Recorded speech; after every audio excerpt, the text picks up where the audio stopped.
Hello, everybody. I think it's louder today than it was yesterday, so.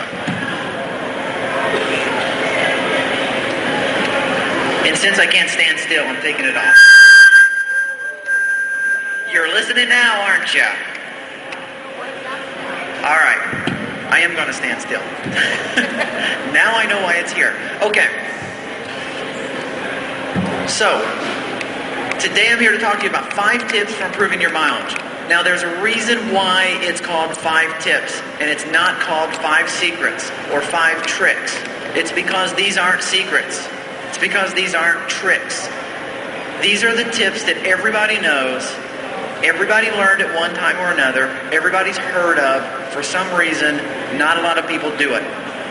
So, we're going to talk about 5 tips to improve the mileage of your current vehicle. There's one thing, though. One thing that always occurs to me when I go to give a speech, and especially when I'm telling somebody how and why to do something. Maybe if I just stand over here, I won't get that Jimi Hendrix feedback. Okay, got it. Audiophonics 101. Now, here's the thing. There's always what's in it for me. Everybody wants to know what's in it for me. So, the first thing I did was a little bit of research. I went to DOE.gov, Department of Energy. And the Department of Energy will tell you more than you ever want to know about where our energy comes from, how we use it, and how much we consume. So they broke it out for me, and it was pretty darn easy. And they made it very clear, 43% of our imported oil comes from OPEC countries. And the OPEC countries are listed here. And I broke out the leading ones by percent. So you can see right here, for example, 10.71% came from Saudi Arabia. All right, great. Nigeria, 8.29%, and Kuwait, 1.53%. This little bitty, insignificant country known as Iraq gives us 3.71%. Thank goodness we have nothing to do with them. We've spent $500 billion in Iraq for 3.7% of our oil. You tell me what the price per gallon is on that. That's what we're doing. How many people here drive what they consider an efficient vehicle? Okay, great. What did you trade in for that, for your efficient vehicle?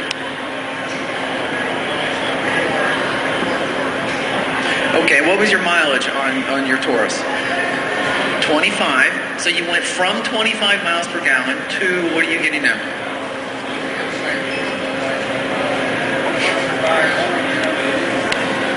Went from 25 to 65 in an Insight. Okay, so you improved your mileage by 100%. You eliminated every OPEC country. Congratulations. Just think if everybody improved their mileage by even 50%. If we could improve our mileage by 50% as a country, OPEC falls off the charts. We don't even need them. Heck, you improve your mileage by 2%. 2 measly percent. Kuwait is gone. Bye-bye, Kuwait, we don't need you.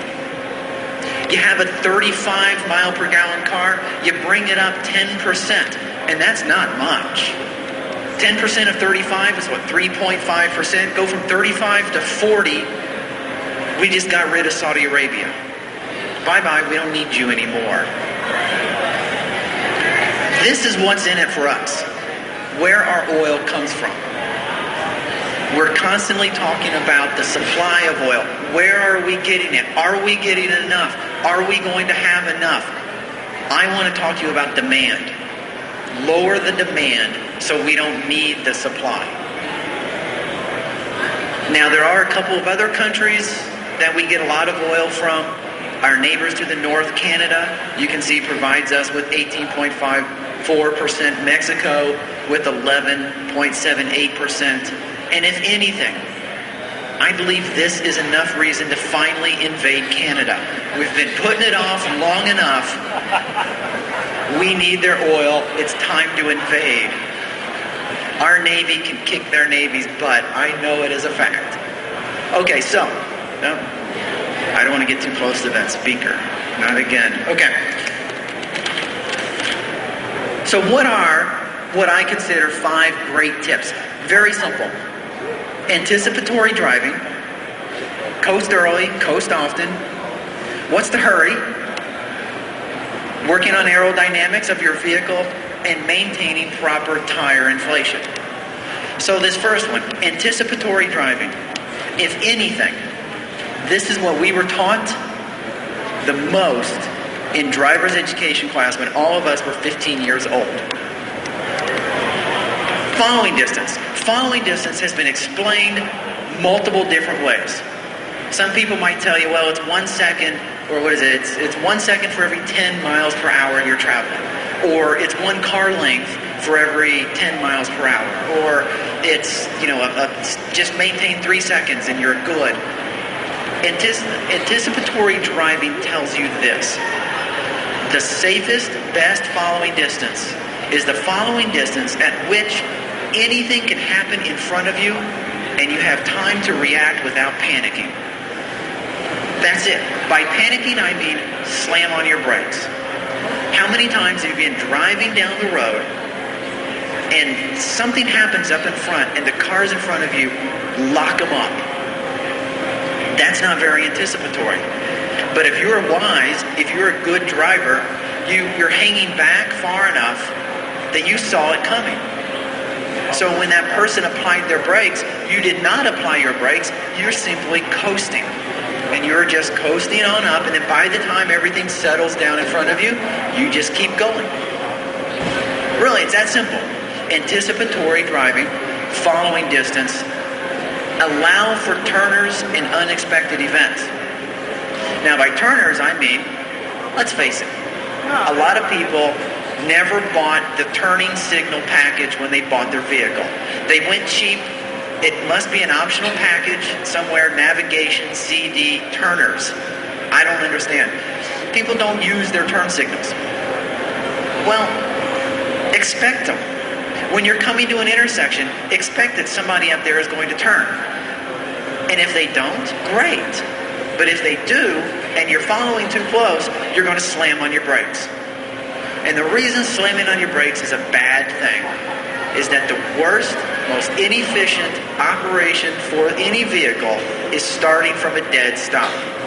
So even if you coast down to 10, 5 miles per hour, going from 5 miles per hour back up to 35 or 40 or wherever traffic was, still uses less fuel than starting from a dead stop and spinning up again.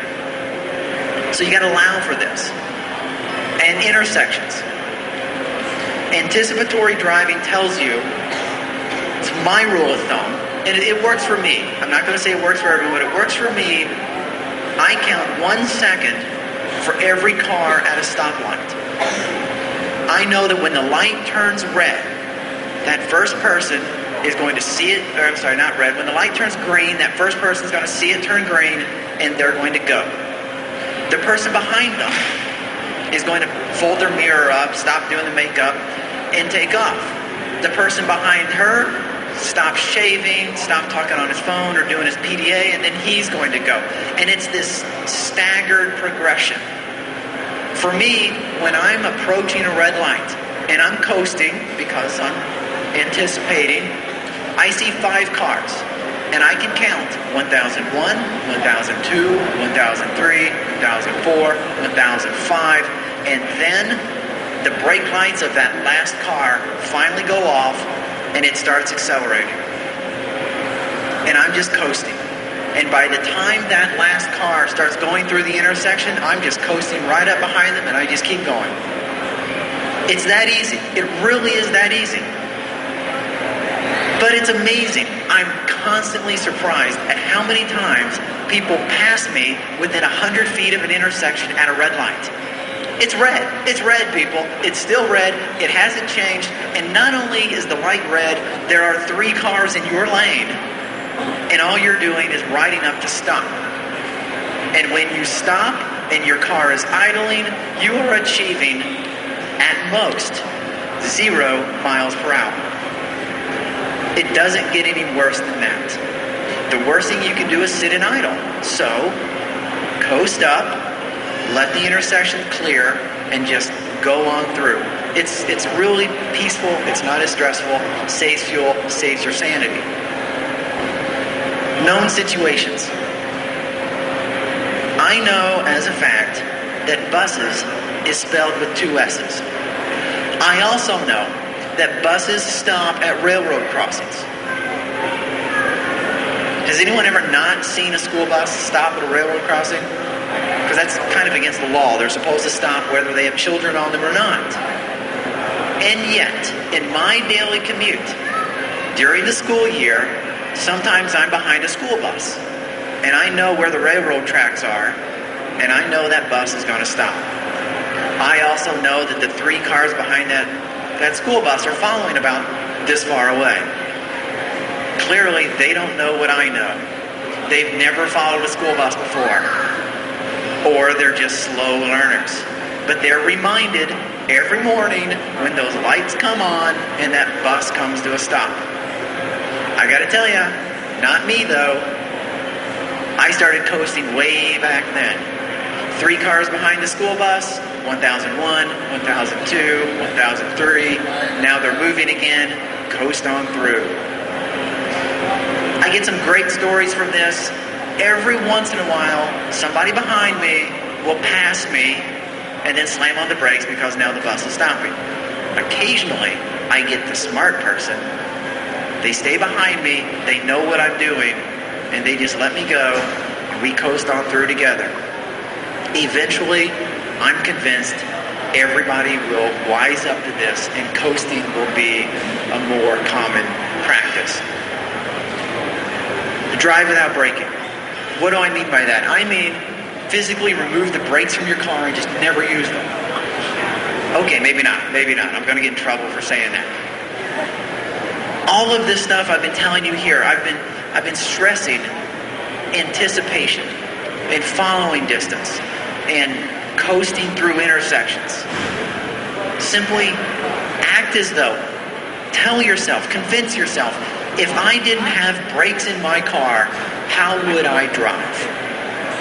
You wouldn't follow right behind the car in front of you, that's for sure. You would fall back. You would plan. You would expect. Who here rides a bike? Does anybody ride a bicycle, a motorcycle? Does everybody know how to ride a bicycle or motorcycle? Linda does, all right. Most people, when they ride a bike, they don't ride as hard as they can right up to a 4-way stop and then slam on the brakes. They simply don't. And why don't they do that? Because they're smart. Because they know there's a stop sign up there and I'm just going to coast. And then once they come to a stop, they keep going. Subsequently, most people on a bicycle see a red light and they coast until the light turns green and then they go through it. You take that same person, you put them in an automobile, and they accelerate to a 4-way stop. There's a disconnect somewhere. We have to think of the car as a bicycle. We have to keep that mentality. Coasting. Drive without braking. And don't honk at the people who are coasting to the 4-way stops. That's a sound I'm familiar with. So I've been talking about coasting. Coast early. Coast often. I don't want bipolar drivers. Now what I mean there is, I want tripolar drivers. There are 2 pedals in the car. The problem is they both get used often. Sometimes I think people are 2-footed drivers, and if they're not stomping on one, they're stomping on the other. Accelerate, accelerate, accelerate, stop. Accelerate, accelerate, accelerate, stop. Thank you. Coast. It's simple. It's easy. I put my little 3-chart breakdown over here Accelerate. If you're coming from a dead stop, accelerate. Get up to traffic. And then cruise. What I call cruise. Just let up. Let up on the pedal. As light as you can while maintaining speed. And then, if you know you have to come to a stop, if the light's red or you're coming to a stop sign, just coast. That's it. It's that easy. Just coast. Most cars have really good rolling. You could coast for a very long distance and not drop substantial speed. Your braking will be easier, and if you're coming to an intersection with a red light, with luck, it'll turn green by the time you get there. Why coast? Well, heck, coasting is free. It is. So why don't we use it? Why don't we coast more? We should coast. If you're going down a hill, there's no reason to accelerate down the hill. Coast. Gravity will pull your car down.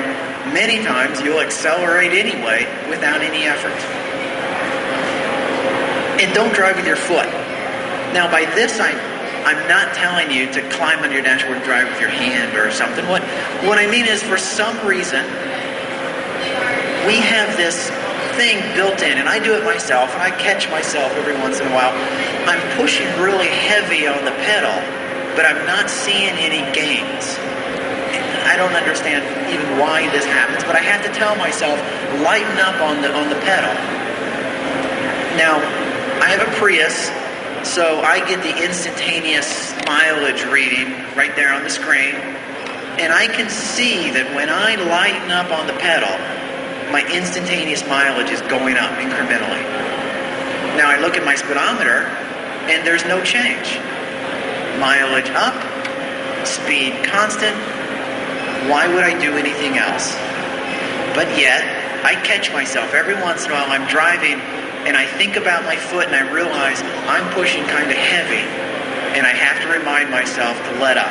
It's a subconscious thing that we do it. Again, I don't know why we do it, but we tend to drive with our foot. Lighten up. Just try it. And I tell people all the time, you get up to speed and then lightly lift your foot, watching your speedometer. And when you see it start to tick down, just ease back on a little. But that's as hard as you need to push, just to maintain speed. All right, so number 3. What's your hurry? I ask this all the time. People flying along on a 2-lane highway. I'm already doing 43 and a 35, just trying to keep up with traffic. I'm still getting passed by every other car. What's your hurry? I mean, don't get me wrong, I enjoy my job, but I don't need to be there 30 seconds faster. I don't enjoy it that much. Commuting is not a competitive sport. Now, it might be sometime, maybe in the future, we'll turn it into an Olympic sport. I guess if you put a NASCAR sticker on your car, you are now officially part of NASCAR, and that highway is now officially the racetrack. I'm sure there are some policemen who might beg to differ, but there should not be competitive commuting. I don't have a very long car. So to pass me is only going to get you about 10 feet further than where you were 30 seconds ago. That's not that great of a game. So it boggles my mind when these people drive anxious, what I call anxious. It's this anxiety.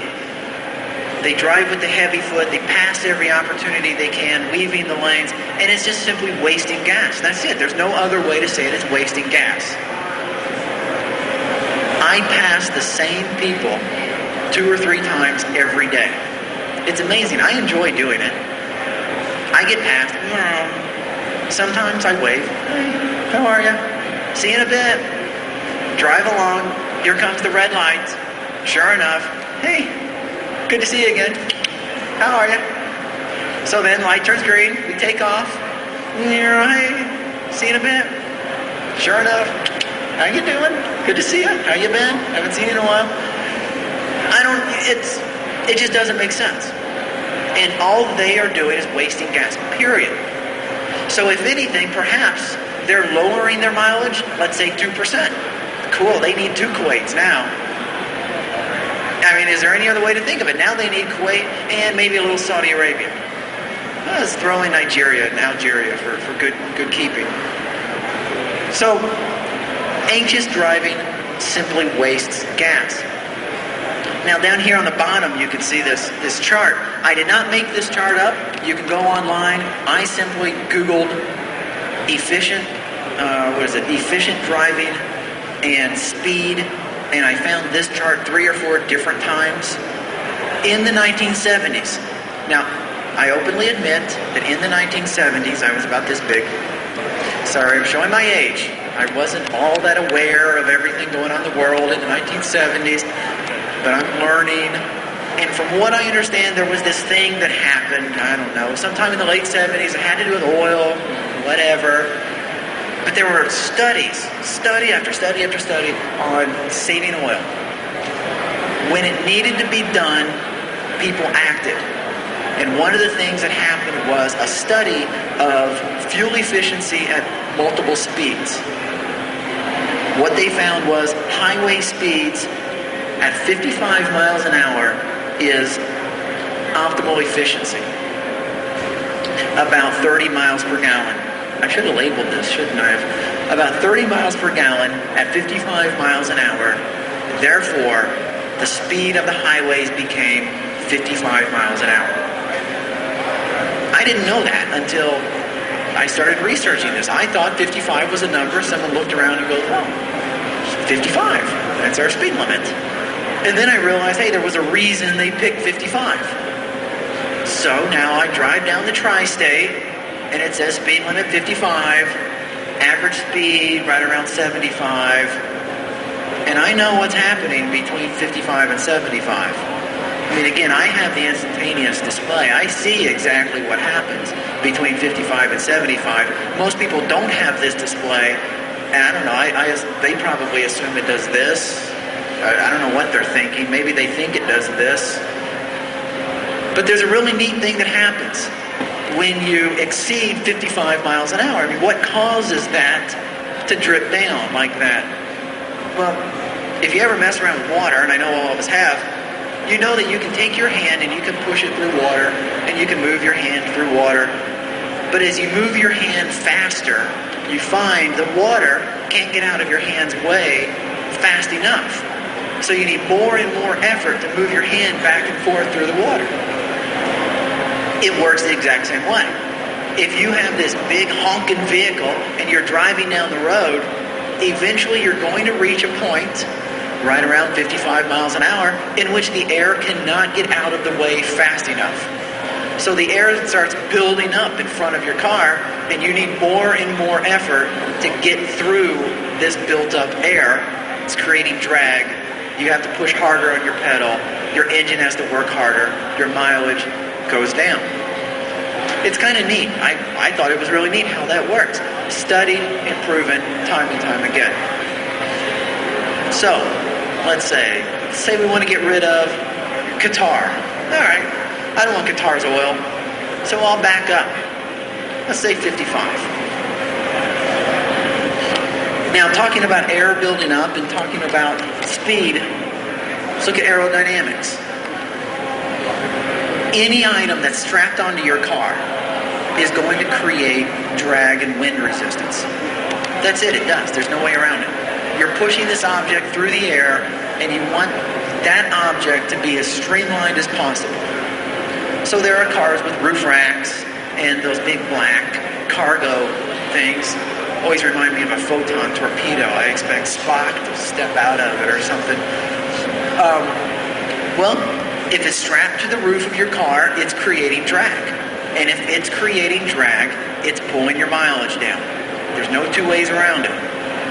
One of the most efficient vehicles out there, I always picture as an airplane. When you look at an airplane, it's just a tube. And they don't strap luggage racks and stuff to airplanes because they want it to be as streamlined as possible. The same goes for your car. Now, I have friends that they have kayaks and they can't get their Thule or whatever rack off their car, so they bought a windshield that blows it up over. So if you're going to leave the rack on your car, reduce the impact of that rack by getting a shield to blow the wind over it, and you will actually see the mileage go up because you're removing that drag. And then lighten the load. Is everybody from four-season territory here? Milwaukee, Illinois, Michigan? Okay, so everyone knows that if you have a 50-pound bag of sand and you put it in the trunk of your car in a rear-wheel drive, you get better traction in the snow, not in the summer. So, okay. I mean, I grew up in farmland, southern Indiana. I grew up with trucks. I know the back end of a truck doesn't have a lot of weight on it. So when it snows, when that snow gets packed, when you're going up a hill, you need some weight in the back. As I was growing up, sometimes I was the weight in the back. I don't want to go into that. But I knew people who had cinder blocks, and they would strap them into the bed of their truck, and that would give them the weight to get the traction to drive in the snow and go uphill. Great. If it works, do it. The problem is, I know people who are just too lazy to take the weight out of their car long after the last thaw. So here it is July, it's 90 degrees outside, slightly cloudy, and they've got snow weights in the back of their car, doing nothing but slowing them down, creating more weight, and pulling their mileage down. So if you're one of those people who hauls everything in your car all the time, ask yourself, do I really need to have 200 pounds of stuff in my car? Because that's another person or another two people. And if you can lighten the load, just one step towards bringing your mileage up, reducing the amount you spend on gasoline. All right, and finally, the one possibly most overlooked item is tire inflation. Tires become one of those things that people don't think about until there's a problem. How many people in here know exactly what the tire pressure is in their car right now?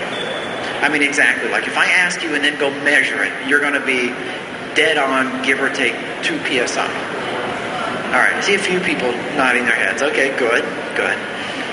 How many people know the PSI rating on their tire? And I assume those of you who know what your tire pressure is. See, and this is the interesting part. When I ask people, what's the pressure in your tires right now? And they say, well, you know, my tires are rated at 35. No, that's not what I asked. What's the pressure in your tire right now? And many times people say, well, I don't know, to be honest. So, well, there you go. You don't know. Are they overinflated or underinflated? You don't know. Are you putting too much rubber on the road and creating unnecessary friction and drag? You don't know. I mean, possibly one of the phrases I hate using the most is I don't know. Because I should know. You got to keep your tires inflated. I said before, the worst thing you can do in your car is accelerate from a dead stop. The more surface area you have on that road, the more friction you have. The more friction you have, the more effort you need. The more effort you need, the harder you push the pedal. The harder you push the pedal, the more gas you consume. And it all goes back to these little things we always tend to ignore called the tires. Your tires must be properly inflated. You also get better handling. See, this is one of those things that it's a double benefit. In the snow, in the rain, in general areas, at general times, you will get better handling from properly inflated tires. You know, I asked before about people riding bikes. Anybody ever get a flat tire on a bicycle? And then suddenly you're doing this because the tire has all that give in it. Your car does the same thing. The problem is you have 3 other tires and you probably don't notice as much, if at all, until you need to make a turn. And then your car is kind of squishy and you're not turning as well as you should be. And if it's a really tight situation and you're not turning like you should be, you just lost a fender. I mean, that's a bad thing. And all because you don't know what your tire pressure is. Everyone should go out and check their tire pressure, and if it's not at least what's recommended on the sidewall, pump them up, get them there. It's easy. It doesn't cost you anything. That's something that you could do. And I hate to tell you to forget the other 4, but even if you only inflate your tires, you'll see a boost in your mileage. So I had some space. I have handouts up here. I think I have 3 left. I'm not going to give you mine. Would you mind handing these back? One. So I had some space.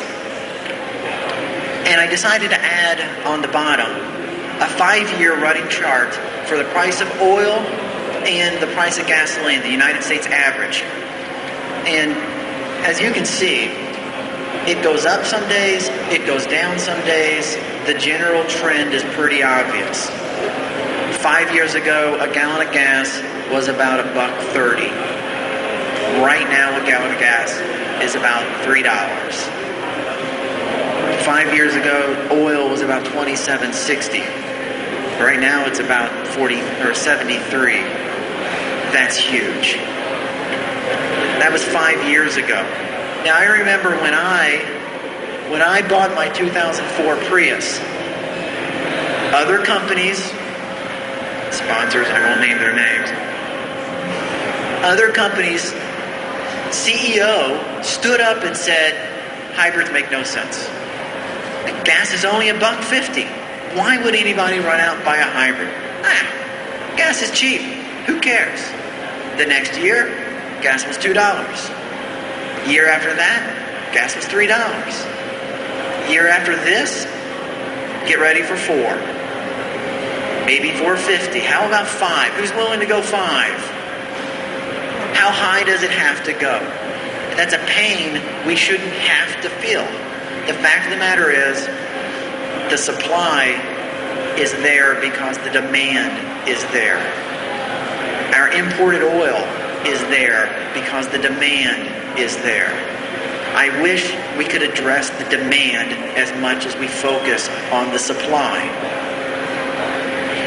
So, hopefully, between the OPEC countries and the import from Canada and Mexico, hopefully the cost of the oil and the cost at the pump, hopefully those will convince you to employ even a few of these 5 tips, and maybe a few others that you figure out that work for yourself, and you can go online and you can find many, many more. Hopefully those will convince you. But if not, there's one more thing. Because in the end, I know what drives the United States. Again, this is not a secret. I know the United States is driven by my wallet. Okay, maybe not mine, but by yours and yours and yours and theirs and everybody. The wallet drives the American public. There's no doubt about that. And as long as we can walk up to a self-serve pump, except in New Jersey, and whip out a little piece of plastic and fill our SUVs and fill our vans and fill our cars, and as long as we can remove ourselves from actually feeling the cash go through our hands, we're not going to worry about the dollars. But I have a simple little equation. I call it miles per dollar. It's this easy. You take the miles per gallon divided by the cost per gallon. I told you it's easy. It's real easy here. You take the miles per gallon of your car divided by the cost, and you know exactly your miles per dollar. Now, why is this important? It's important because I happen to drive, I'm not kidding, exactly 20 miles from home to work, exactly 20 miles from work to home. All right? If I had a 30 mile per gallon car, and right now gas costs $3 a gallon, and I get 10 miles per dollar, or roughly 10 cents per mile, I know that to drive 20 miles per dollar is going to cost me $2. All right? It's going to cost me $2. Now, I happen to drive a Prius. I love my little Prius. My Prius gives me 60 miles per gallon at $3 per gallon. I get 20 miles per dollar. I can drive to work on $1. I just cut my expense in half. Now this 30 is pretty good, but I know that a lot of cars out there aren't getting 30. A lot of them are getting 20, 25. Their miles per dollar is going down and down and down. So the question is, how much are they paying for the pleasure of going to work? I mean, I'm assuming working is a pleasure. I'm assuming driving to work is a pleasure because we're willing to spend a lot of money doing it. Why would we spend money doing something we don't enjoy? So therefore, driving to work is a pleasure because we spend so much money doing it. But if we could increase our miles per gallon, no matter what the cost is doing, our miles per dollar would go up. And we could keep it there. And once you know your car's mile per dollar, every time you save a gallon of gas, you are directly saving money. It's that easy. But not only are we saving money, we're ticking off those countries. See, and this is one thing, and I want to remind you all of this. Because we hear so much about these OPEC countries. We hear so much about the Middle East.